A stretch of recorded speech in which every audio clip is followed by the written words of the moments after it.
Bonjour, je m'appelle Jocelyne Théophile, je suis dans la classe CM2C dans l'école Aline-Nanson. Bonjour à tous, je m'appelle Daniel Monterpoul, je suis dans la classe CM2B dans l'école Aline-Nanson. Bonjour, je m'appelle Désirée Gagnette, je suis dans la classe CM2C dans l'école Aline-Nanson. Bienvenue à Grand-Case. À l'occasion de la journée du patrimoine, nous allons vous faire voyager dans le temps pendant que nous découvrons que c'était ce grand monument et quelle était son utilité pour nos ancêtres. On l'appelait un moulin à sel, un boyeur à sel ou encore un pressoir. Mais avant d'en arriver là, nous allons vous parler d'une des plus grandes activités économiques qui se déroulait sur ce lieu dit Saltiade par les habitants du quartier. C'était au 19e siècle que les premières tentatives d'exploitation des étangs de la zone française sont réalisées.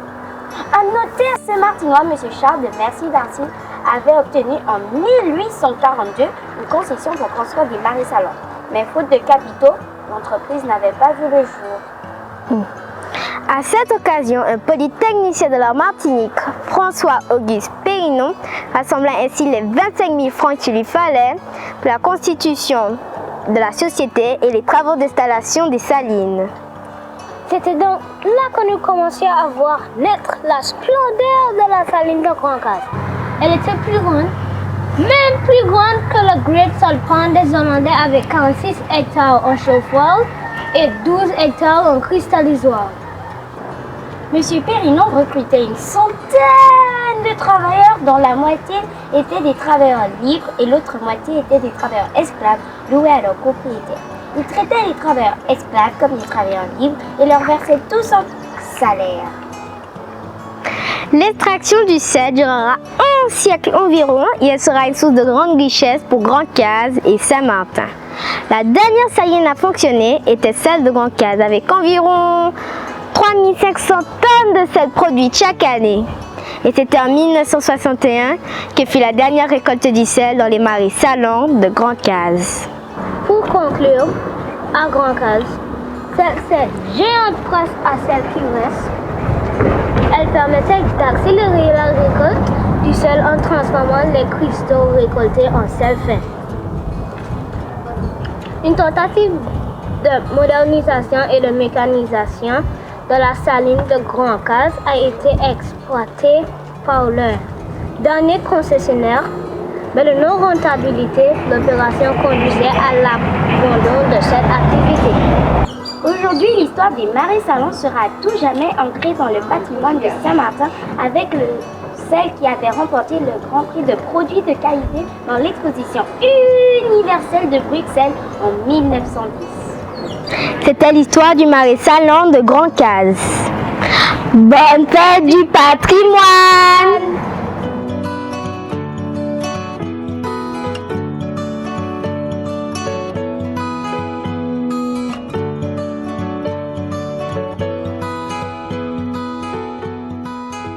Le travail du sel sur Saint-Martin était exclusivement par les Africains. C'est eux qui faisaient la récolte de sel des marais salants. Ils étaient des esclaves, au moins 1000 esclaves. C'était brutal pour eux. Ça brûlait leurs yeux, coupait leurs mains et pieds, puis ça marinait les coups. Certains perdaient leur vue. Après l'abolition de l'esclavage, la récolte de sel était une des meilleurs métiers sur l'île pour les Africains. La récolte continuait jusqu'en 1949 sur la partie hollandaise, pour la partie française jusqu'en 1960. Dans ce temps, il y avait une passion et rythme du ramassage de sel. Les esclaves chantaient pendant qu'ils travaillaient pour obtenir leur ration. Les patrons marquaient leur nom par rapport des piles qu'ils ramassaient. Cool! Je m'appelle Dédric, je suis dans la classe CM1A. Le grand bassin de sel, The Great Salt Pond, l'histoire de sel à Saint-Martin, la partie hollandaise Philipsburg. Le sel est une minérale qui est très essentielle pour notre corps. Chaque jour, on perd le sel de notre système dans les urines et en transpirant. Alors, il est nécessaire de le remplacer. Le corps a besoin de 250 grammes de sel par jour. Le rôle du marin salant à Saint-Martin.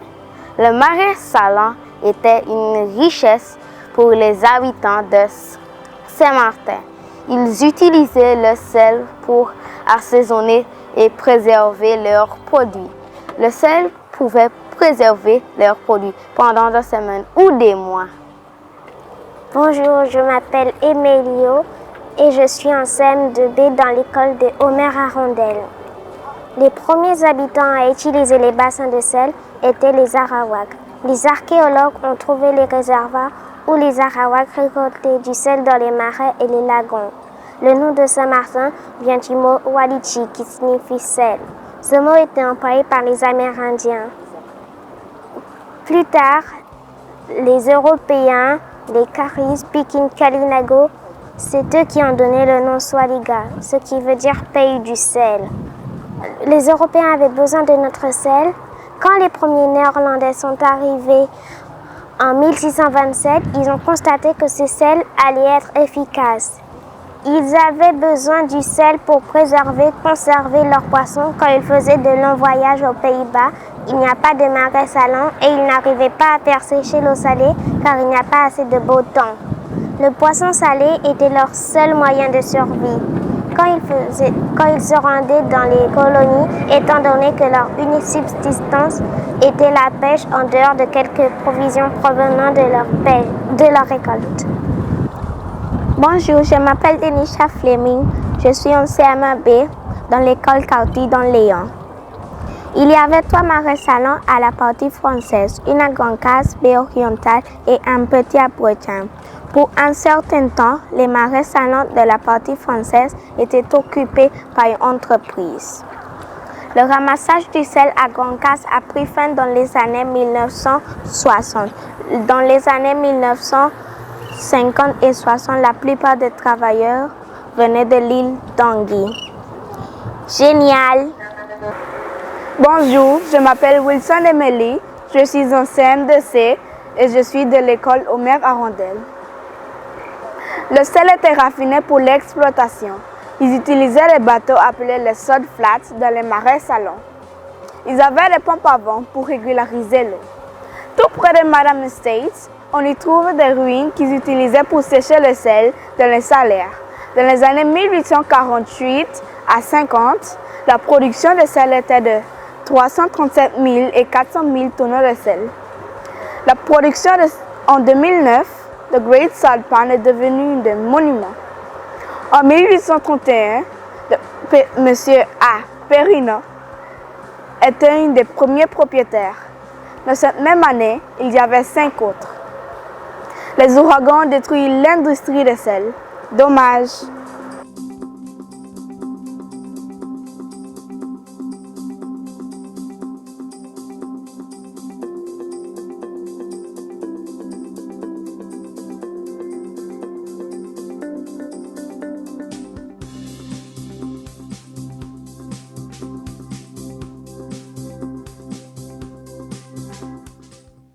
Bonjour, je m'appelle Marie-Laure Jourdan, je suis en CM2C et je suis de l'école Omer Arondel.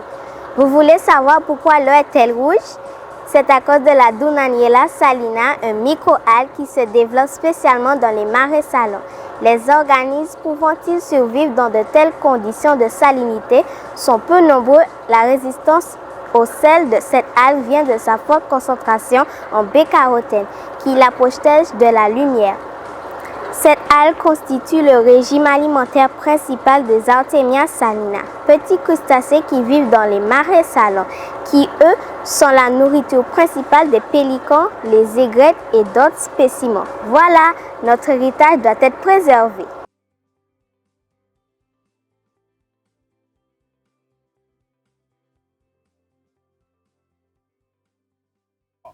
Je m'appelle Héraldie, je suis au CM1, je suis à l'école Marie-Antoinette Richard.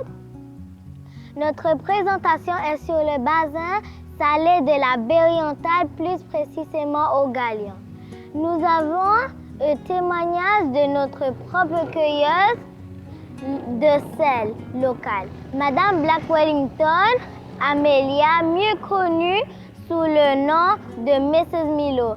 Madame Milo est née en 1933 et a commencé à cueillir à l'âge de 13 ans. Elle nous a davantage instruit qu'informés sur le sujet suivant. Les étangs salés de la baie orientale appartenaient et étaient dirigés par les Beaupertuis. Les étangs de sel faisaient partie de la propriété de Beaupertuis. Les acheteurs de Saint-Barth sont venus acheter le sel de Beaupertuis pour le vendre ensuite et en Guadeloupe et en Martinique. The first pond, the big pond, the Daniel, the Goddam, and the Mount-Seville. Okay, there was... we had two sardines there. When you stand up on them, you're going to see all of us in Martin.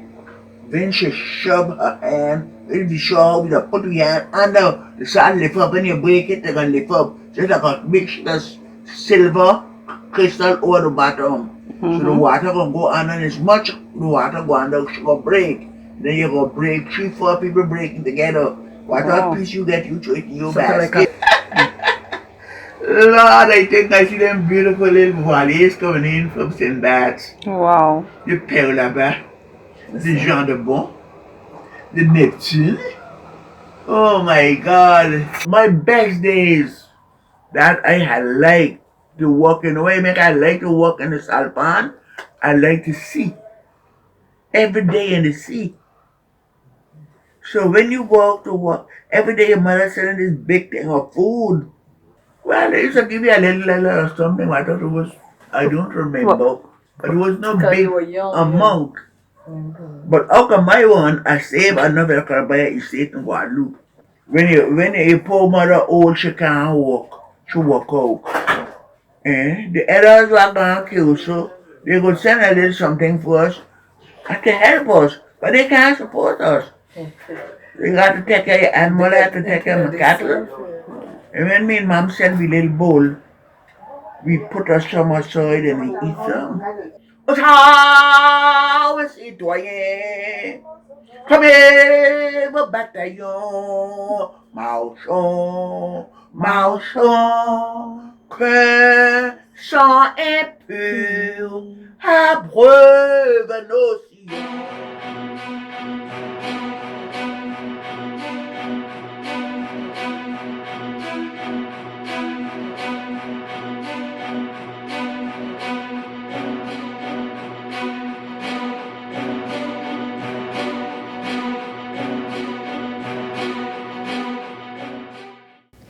Je m'appelle Méloïque.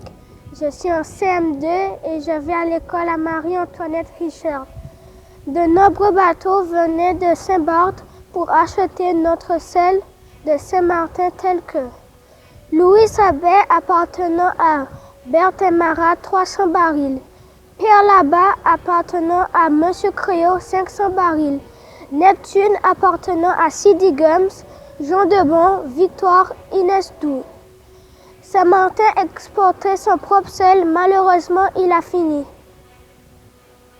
Bonjour, je m'appelle Lucie Marline, je suis de la classe de CM1 et je suis de l'école Marie-Antoinette Richard. La baie orientale dit mieux au Galion. Il y avait 4 étangs salés, de Big Pond, de Daniel, de Gondman, de Marchevel. L'eau de la mer entra, ce qui provoqua la non-production du sel. Alors il enfermait la trappe qui a amené la mer à entrer. Alors ils pouvaient continuer à avoir du sel.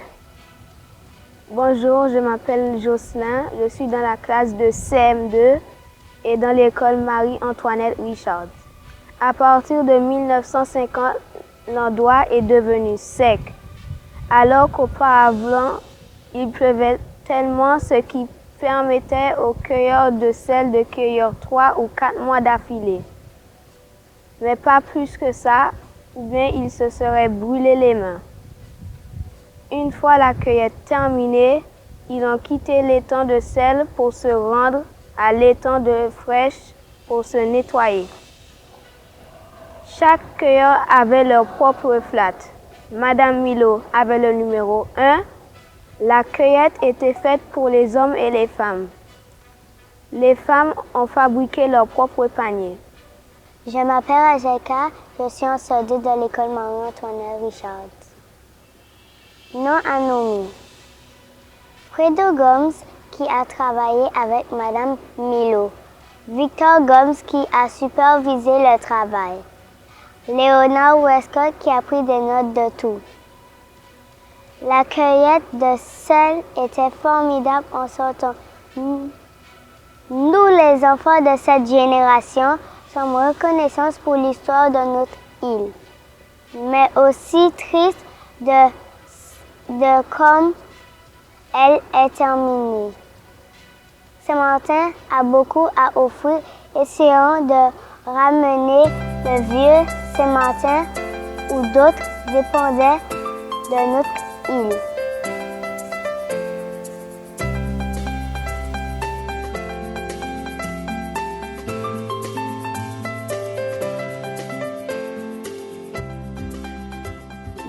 Sweet salt, from morning till night. We back, we bend, and we pick the salt till we fingers burn.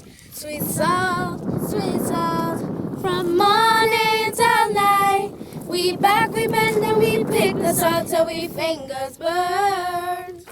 Hills of crystal shining bright by the sunlight, taking our side.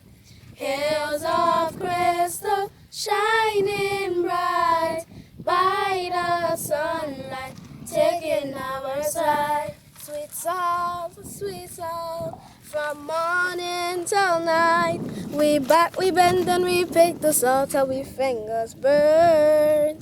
Sweet salt, from morning till night. We back, we bend, and we pick the salt till we fingers burn. Hills of crystal shining bright by the sunlight, taking our side. Hills of crystal shining bright by the sunlight, taking our side. Sweet salt, from morning till night. We back, we bend, and we pick the salt till we fingers burn. Sweet salt, from morning till night. We back, we bend, and we pick the salt till we fingers burn.